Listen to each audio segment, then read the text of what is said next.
My name is Dr. Claudia Sonder, and I'm the president of the Napa Community Animal Response Team.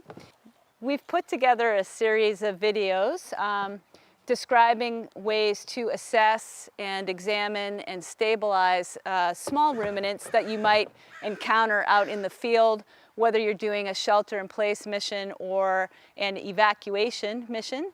And small ruminants are they're very interesting, they're often very friendly, but in certain situations they are not domesticated and they can pose a threat to your safety. So we also take some time to review common safety measures and ways to help you feel a little bit more confident when you're asked to assess one of these animals. You will often hear small goats and sheep called ruminants. And what a ruminant is it's an animal that has a large fermentation vat, one of the 4 stomachs in there, called a rumen. And the rumen is wonderful in the sense that it can store lots of water and it makes them more resilient after a fire as far as their water needs and that sort of thing. But a rumen is very sensitive to changes in pH. There's bacteria in there that do a lot of the digestion work that need a nice neutral, if not slightly alkaline pH to function. And if you inadvertently come in and use a large quantity of grain or chicken feed or something that they're not used to eating, and you use that as food, you can really hurt them, especially chicken feed. It's very, very toxic to small ruminants. So when we send you out in the field to attend to these animals, we're usually going to send you with something yummy that's not going to offend their gut, and we use small quantities to attract them in. And then when you bring them into the shelter, you need to be very careful about how they're fed. Ideally, we get in touch with the owner and we continue whatever type of feed they were eating at home, we continue that in the shelter. Animals that are feeling what we call rumen acidosis, or when they've had too much of an acidic diet, like this chicken is going to do here, they will become depressed. So sometimes if you come to a property and it's burned over and the animals have had access to grain or something they're not used to eating, you will come upon an animal that is laying in the corner, not chewing its cud, oftentimes a hunched back, ears down or back, not getting up with the rest of the herd, and that can be a very serious medical condition. So that's one of the things we really stress with small ruminants, is to try and maintain a consistent diet and not give them too much of an acidic food. The second thing that's really important with small ruminants, or any of the animals that you care for in Napa Cart, is if you come upon the property and there's no water, you really need to talk to your supervisor about that and try and determine from the request form when the animals were last seen.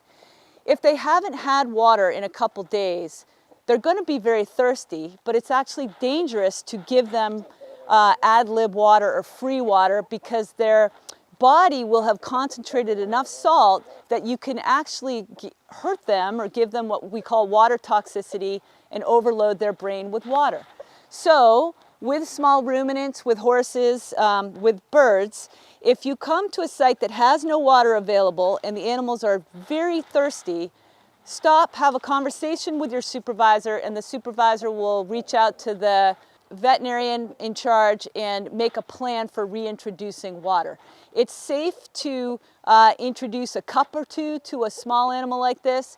You could do approximately a 1/4 gallon to a 100-pound to 200-pound ruminant. To a horse, you could do a 3-gallon bucket. It's a good place to start, and then you give them some time, and then over the course of your visit, reintroduce them to some water.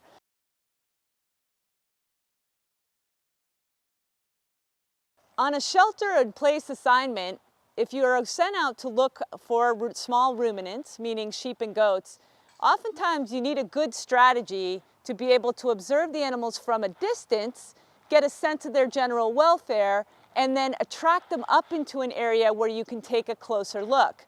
I'll give you a demonstration of one way that you might accomplish that.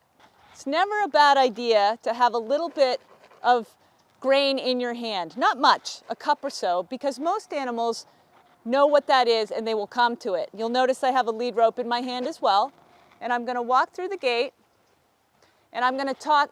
First, I'm just going to look from a distance.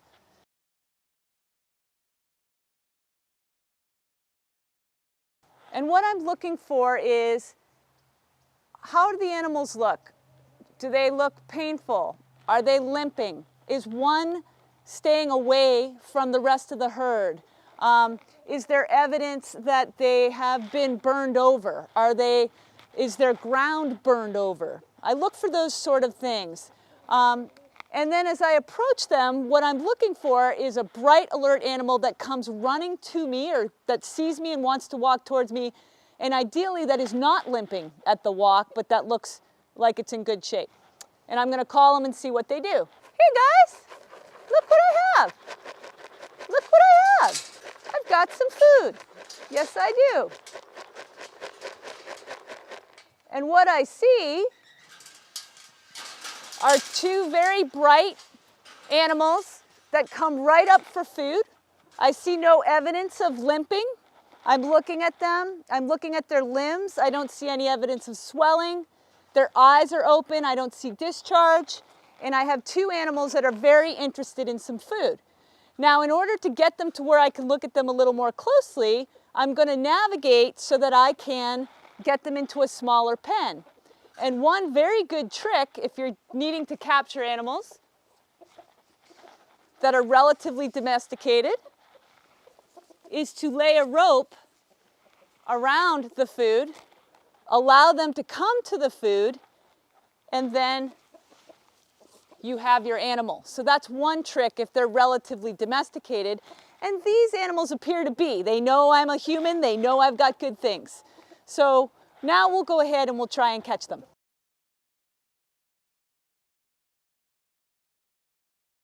Whenever we're working with small ruminants, we really do need to think about safety. Even though they look very tame, these are animals that are really powerful, and they can very quickly create a situation where you could be harmed. When I'm working with these kind of animals, I'm always careful to have my knees bent, to keep my head back, to be sure that I am aware of where my body is at all times, and realize that if you enter a gate with something delicious, it is very likely that you're going to get mugged by these animals that want this food. So even though I walk up to this gate with good intent, if I have my hands in the wrong place, they can push that gate and they can injure my hand. So I'm going to go ahead and get them into this little paddock here simply with some food, but I do that with the knowledge that I have to be kind of quick about it because I've got something they want. And again, if you watch, I'm very careful to keep my knees bent, to go ahead and use my back to brace the gate. I'm going to walk through. I'm going to shut the gate. You'll notice my knees are bent. You'll notice one's on the fence, so good opportunity to be hurt. And then I'm going to go ahead and come on in here with Lieutenant Dan. I'm going to put this down, and then you can see that very quickly I have him captured. We're going to let his friend go ahead and eat, and we're going to take him out. Come on, sweetheart. Out you go. And that's a very safe way to catch a goat that's tame. And this is my assistant, Jessie. In times of COVID-19, Jessie has her mask on. I've taken my mask off for this filming, but Jessie and I share a pod together.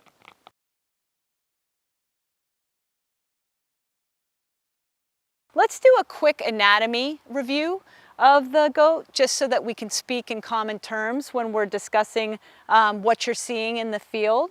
So a few of these things will seem obvious, but it's good to review. This is his skull or head, eyes, nostrils, mouth, horns are up here. This is his neck area. If he were a different breed of goat, he'd have ears here, but these are normal ear buds for him, and these guys hear perfectly well. We've got his shoulder blade, elbow. This is the forearm here. That round structure there is his knee. This is his knee or carpus, and it will often have a little callus on it. This is his cannon bone. This is his fetlock, very much like a horse that bends. And then he has 2 pasterns and 2 hoofs, okay? So we call this joint, we call this the pastern collectively and the hoof collectively. This is his coronary band, which is the junction between the haired area and the hoof itself. And in a normal goat, these will look symmetrical and have good range of motion. This is what we call his back or top line. Ribs are here. And then as we come to the back end, he has a similar conformation to a horse. They have a stifle joint, which is the true knee. And most goats, like most horses, don't want you to touch their stifle. This is the gaskin area here. This elbow-shaped joint is his hock. And you can see that's a normal response of a prey animal to touching the hind limb. That's why we keep our body off to the side. This is his metatarsus, and you can see how fast he is. So a cannon bone, then there's a fetlock, pastern, and his hoof down here. So basically from the hock down and the knee down, the anatomy is same on the front and the back. This is probably the hardest thing for people to remember. That's the hock joint. And again, all normal behaviors. Why you need a good assistant when you're doing this kind of assessment. This is a male goat, so he will urinate from a penis down here. Female goat is going to lift her tail and urinate from the back. And if you see testicles, then you need to have a heightened level of caution for your own safety.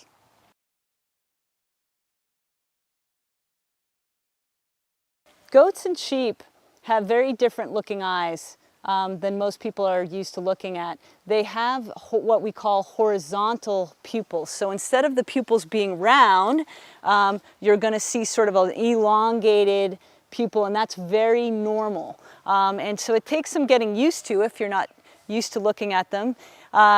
Compare the one eye to the other, make sure both pupils are the same. And if you're still not sure, you can look at the other animals in the pen and they will all have that horizontal pupil configuration.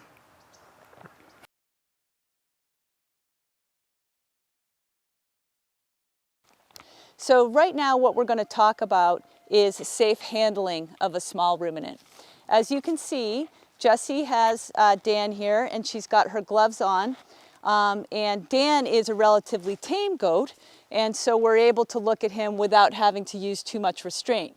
In most cases, once we start manipulating these animals, they don't really want to have their feet held. They don't really want to be manipulated. At the end of the day, they're still prey animals, and when we reach for parts of their body, their brain says, that's not safe, especially if they don't know you. So what we do is first we're just going to start with where you want your body to be. As you can see, Jessie is off to the side. She's got her knees slightly bent.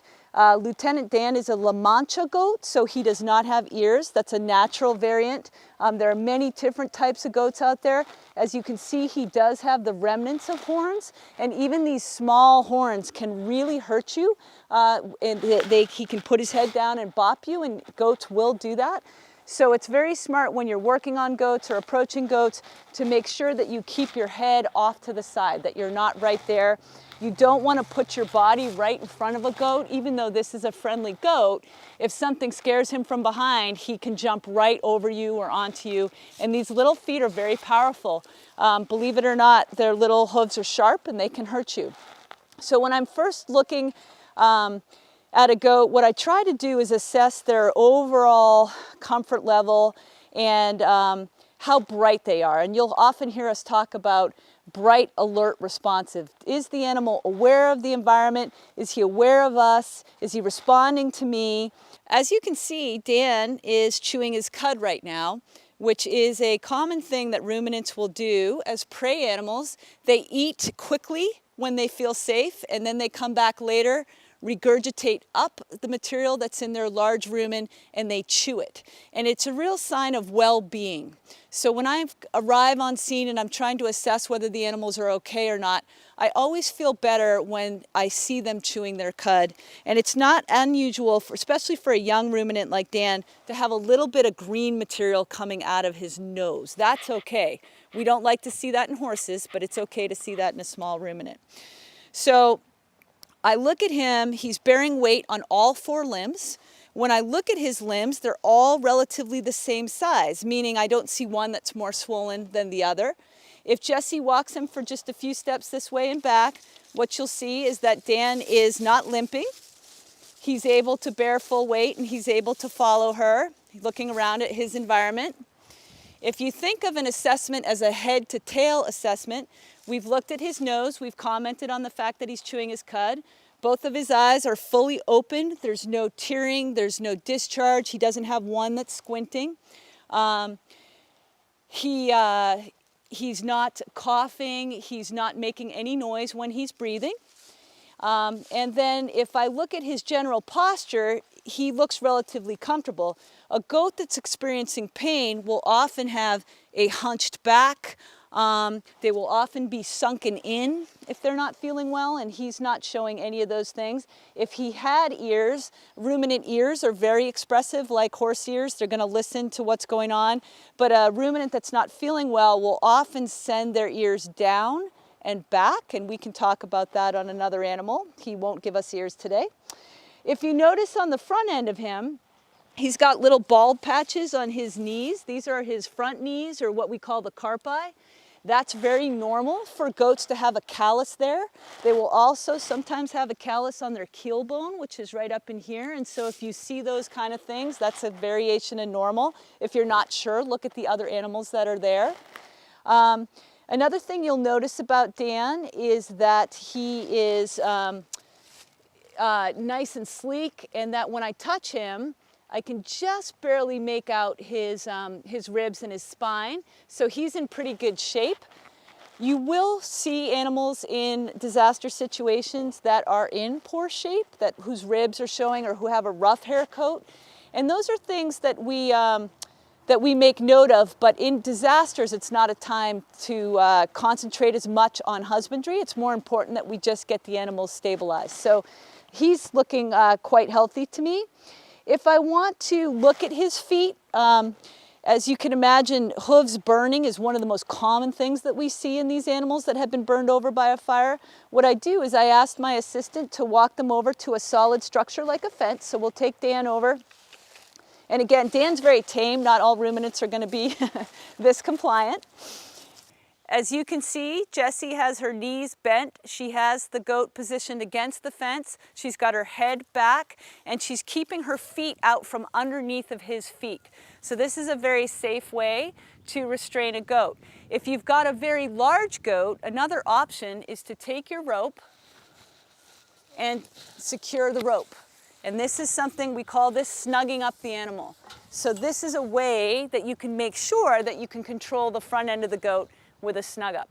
If he did have horns, I would actually have Jessie hold the base of the horn.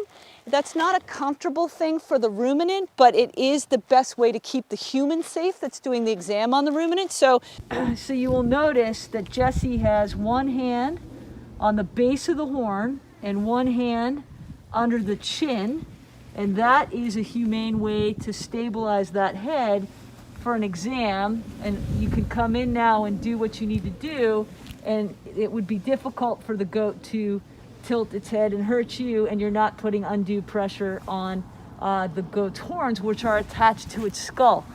If you do use horns without stabilizing the head, you do run a risk of injuring the goat. So we recommend that you have one hand, as we said, at the base of the horn and another one under the chin. For short periods of time, it's okay to hold a horn at the base to stabilize the animal, okay? And what I'm going to do is I'm just going to look at Dan for a sec. I'm going to take his head. You notice I have my head back, and I'm just going to peek at his mucous membranes, and he's going to fight. But his mucous membranes are nice and pink and moist, and you can see he sent his little front foot out at me. Imagine if you had yourself right here, he would have struck you with his foot. To inspect Dan's foot, what I'm gonna do is I have my knees bent, I've got my head off to the side, I'm gonna let him know I'm coming, and I'm gonna reach down, and I'm gonna pick up that foot, and I'm gonna look at it. And as you can see, Dan's feet are mildly overgrown here. He's got some hoof hanging over the edge. That's perfectly fine. There's no evidence of burn. There's no evidence of discomfort. There's no swelling. I'm going to put his foot down and be done with that. Hind feet are very different. When you're working on the hind feet on any ruminant, it is against their their evolutionary brain to let anything restrain a hind foot. So when you come to a hind foot, you're going to have a fight. And the best thing, again, is to have your good handler. I've got my knees bent. I've got my head away. I'm going to let him know I'm here. I'm going to pick up this foot. Now they're often going to fight. Again, Dan is a very good boy. What you don't want to do is put your head right over where they can kick you, and they will. So you're off to the side, and again, I'm going to look at his claws. You can see that he needs a trim, but there's no evidence of burn. I can squeeze him, nothing hurts, it's all flexible, and that's a good way to inspect their limb.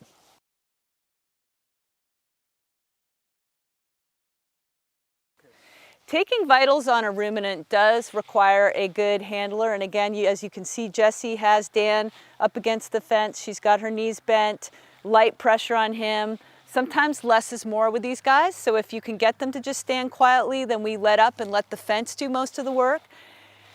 Obtaining a vital on a goat or sheep is very similar to a horse in the sense that we're looking for the same things. We're wanting to get a heart rate if we can. From a distance, we're watching his respiration rate, so we're watching his chest rise and fall, and you can do that from a distance. You can also do that while you're taking the heart rate. And then we are also going to look a little bit at gut motility, and I'll explain that more.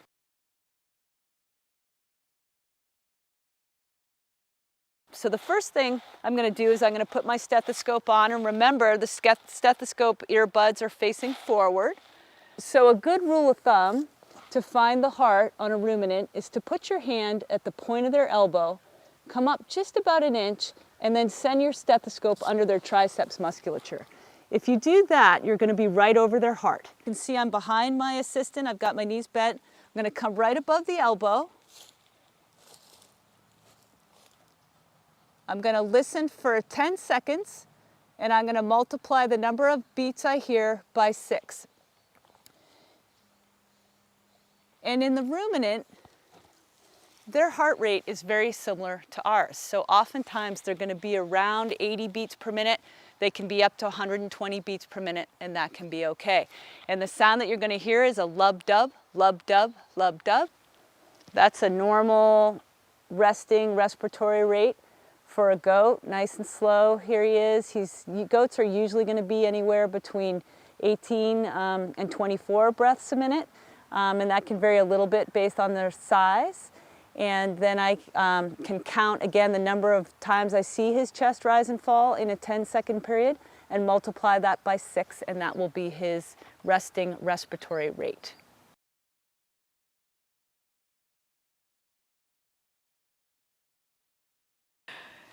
When we need to take the temperature of a goat or a sheep, again, it's really important that you have good general restraint. So you can see that Jessie has Dan up against the fence.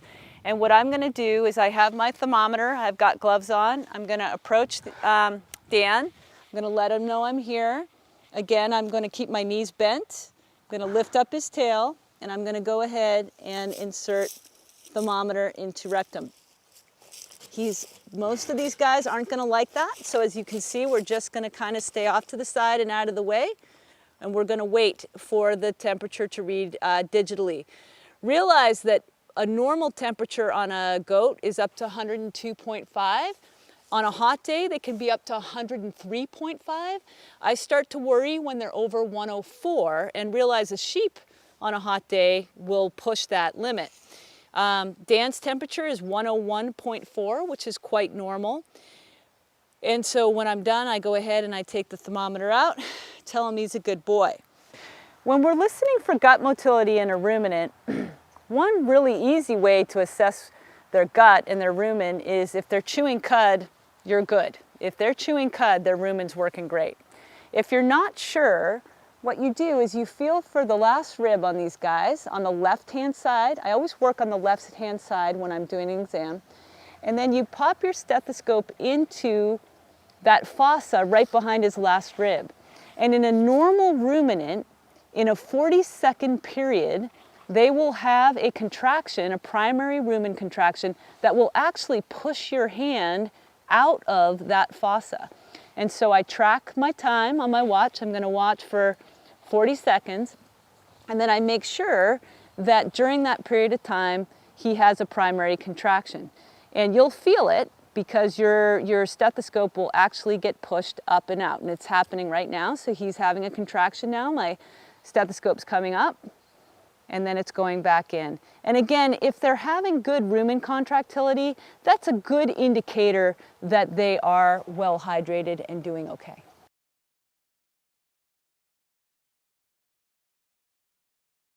When we're assessing hydration in an animal in the field, whether it's a small ruminant or one of your teammates in your truck, one of the best indicators of hydration in all species is mental brightness.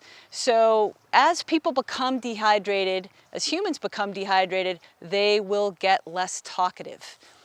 As a ruminant becomes less hydrated, they will become more sedate and quiet. So the first thing we always think about in hydration, whether we're assessing a human or an animal, is are they bright? Are they responsive? Do they react to us? And as you can see, he's very responsive. So he's bright.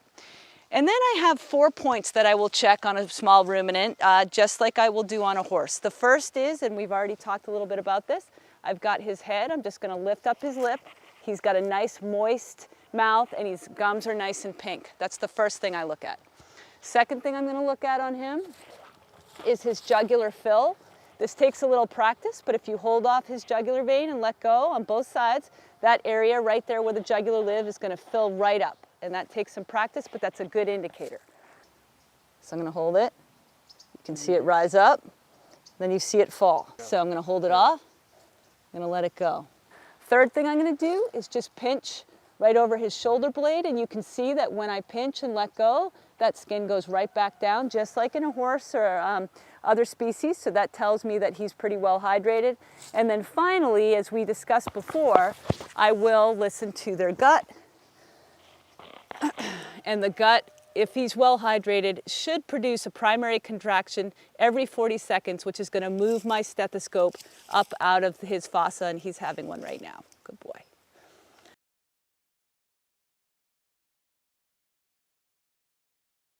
One of the sneakiest things that occurs with small ruminants, goat, sheep included, is smoke inhalation.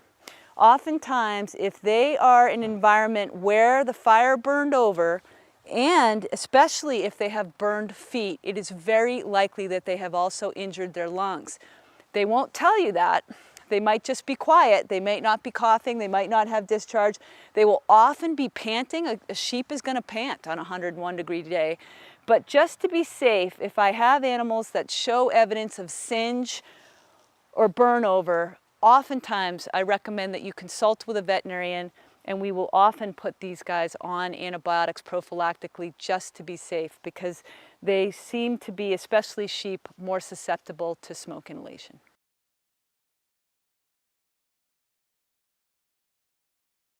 Oftentimes in shelter in place, you'll come across animals that have been injured, either by penetration of sticks or branches or roofing material from high winds. You'll see burns. You'll see all sorts of trauma in these animals. And in most cases, we would have you take a picture of what you're seeing, get it to your leader, and have a veterinary consult in the field. There are situations that can be life and death when it comes to bleeding in animals, similar to humans, and then we need to take some steps to stop the bleed.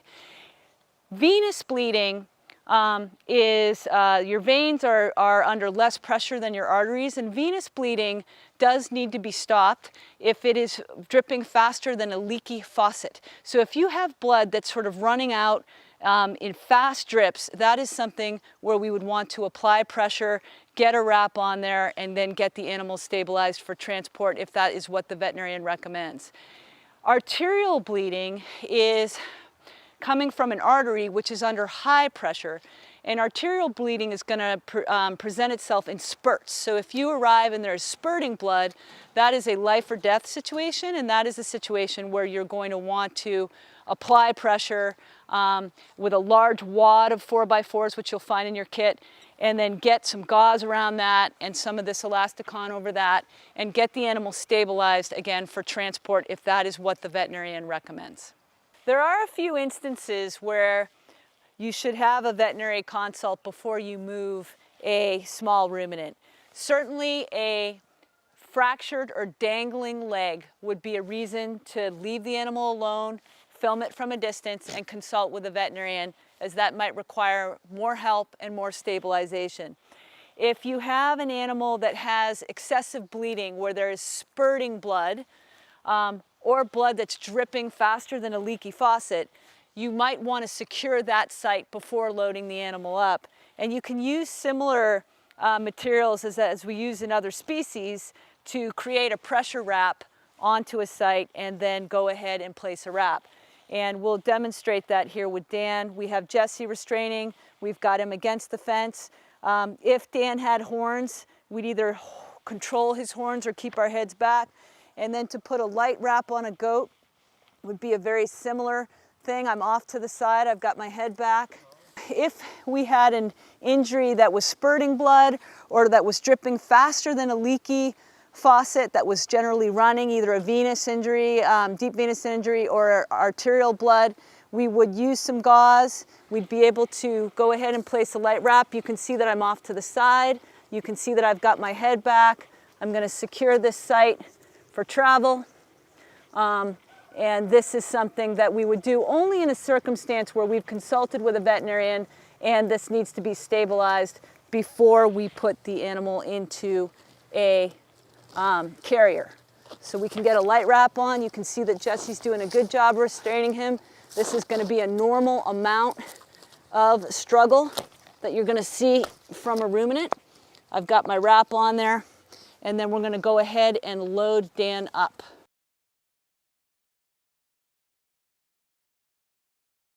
In some situations, when you arrive for shelter in place or evacuation, the decision is going to be made to remove animals from the site if it's safe to do so and if that's what the owner has requested. In that case, with small ruminants, we do have crates that are often large enough to put a small ruminant into, and then you would have to have a team lift that crate into the back of a pickup truck and secure that crate down. We never have animals loose in the back of a pickup truck, we don't tie them in the back of the pickup truck, and we don't bring animals into the cab of a truck because if they become frightened, it could cause an accident or harm to one of the people caring for that animal. So in this case, Lieutenant Dan is small enough that we can put him into this crate. If he had large horns, then we would need to get him into a stock trailer, and ideally what we would do is use a stock trailer with a ramp so that we could get him in there safely. So now what we're going to do is we're going to put Dan in here, and the safest thing to do is to send them in head first, and they're not going to want to go in unless you've trained them to want to go in with treats. And then when they spin around, you can take their leash off, which I do recommend for transport. So we'll go ahead and put Dan in. Oftentimes it takes two people. We're going to lead him up to the site. We're going to have him duck his head. He's an excellent animal. He barely fits. And then we're going to let him turn around and take off his leash and shut the door, and he gets an A+.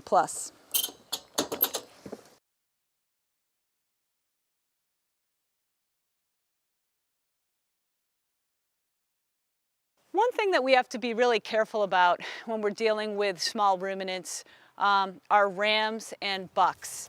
So unneutered males can be very unpredictable and they can be very dangerous to work with. If you are sent out on a mission and you notice that there is an intact male in the herd, or if there is a large goat with large horns in the herd, that is something that you want a more experienced person to take on. Oftentimes when the animal is sort of sizing you up, they will face you, they will stomp, they will approach you. If you're seeing that sort of behavior, it is appropriate to retreat and wait for a more experienced person.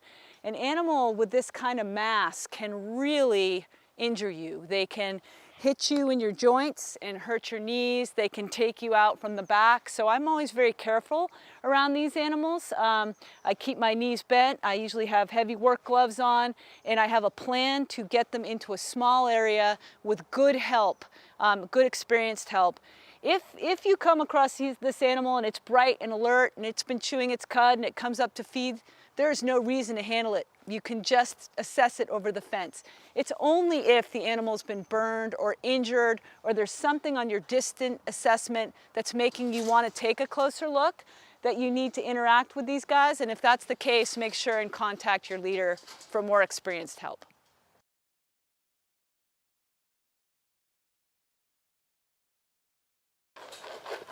A good trick to catch one of these guys is to go ahead and offer them a little bit of grain. Again, I know him.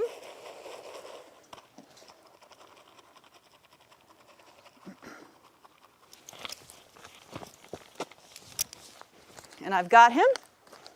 But if you don't know him, you're not going to want to get yourself that close, okay? Once I've got him, what I'd like to do, I'll have my assistant Jessie help me, is I usually like to get them up against a fence where I'll let him have a treat for being caught, where I can restrain him safely. And again, what we'll often do is put them against the fence, a little bit of leaning in. You can notice Jessie's knees are bent. She's got her feet out from underneath. We've got our head back. And if we need a little extra leverage, it's okay to snug the animal up as long as you're not choking them out. And so that's something that we have to be cognizant of. Now that we've caught him up and we have him secured, this is a great time to investigate whatever it is that prompted you to gather him up. Was he limping at the walk? Was he breathing very heavily? Does he have bleeding somewhere that you could see or a swollen limb? This form of restraint is a nice way to do it. One other option that you have is that many of these lambs are show lambs, and if you can restrain them like this, many of them will stand that way. You need to have your knees bent and you need to be cognizant that they can still rear. So you've got to have yourself well planted, but this is another nice way to restrain a sheep. So once I've looked at him and I've decided, okay, I need to see why he's limping, I'm going to approach him. I'm going to let my tech know I'm coming. I've got my knees bent, head to the side. I'm going to reach and I'm going to take a look at that foot, look for any evidence of burn, swelling, bleeding, anything like that. All joints work fine. You notice that he was pretty reasonable for that. Prey animals do not like to have their hind feet held or examined. It's just burned in their brain that that's bad for them because that's how predators catch them. So when I come to the hind end, I'm always aware that I could be kicked, stepped on, all forms of fight. So knees bent, I let my tech know what I'm doing. I've got my head turned away. I'm going to reach down for that leg and realize they can snap it up really quickly. And I'm going to pick it up. You can notice he did that. Again, I've got my body away. I'm going to inspect. My head's away. I'm going to feel everything. And then I'm going to go ahead and I'm going to put that leg back down. Don't underestimate the power of that kick or the ability of those cloven feet to damage your feet when you're down there.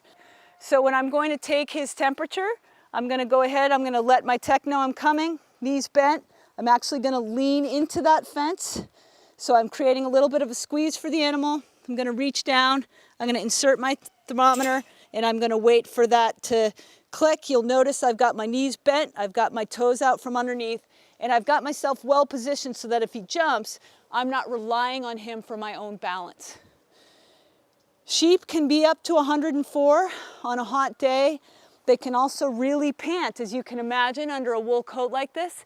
Those things can be normal, but if he's depressed, if he doesn't want to get up, if he's got his ears down and back, or if he's got open mouth breathing, panting, those would be reasons to check in with your supervisor to decide whether or not he needs any additional assistance.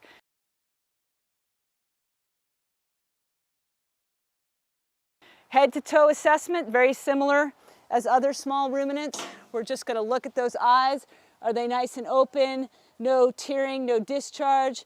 Nostrils are nothing coming from the nostrils, nothing coming from the mouth. You can peek at his gums. They're nice and moist. Color will vary, so I look mostly for moistness. I don't look for color as much because they've got a lot of black pigment. Hydration, a little harder with all this wool, but his brightness is gives you one indication of hydration. You can do skin turgor on these guys. To listen to his heart, it's the same as in the sheep. or in the goats, you're going to feel for the top of his elbow. You're going to come up about 2 inches and you're going to stick your stethoscope right under that elbow. You're going to listen to the number of beats that you count in a 10-second period, and you're going to multiply that by 6. You can watch his respiratory rate while you're doing that. Normal rise and fall of the chest. These guys can run a little bit higher, especially on hot days, but normal should be around 18 to 36. And then last but not least, when we listen for gut motility, we're going to switch sides with our tech. And I'm just going to go ahead and I'm going to feel for his last rib. And then I'm going to put my stethoscope down into that fossa there, and I'm just going to put a little bit of pressure. You can notice how we're positioned, our knees are bent.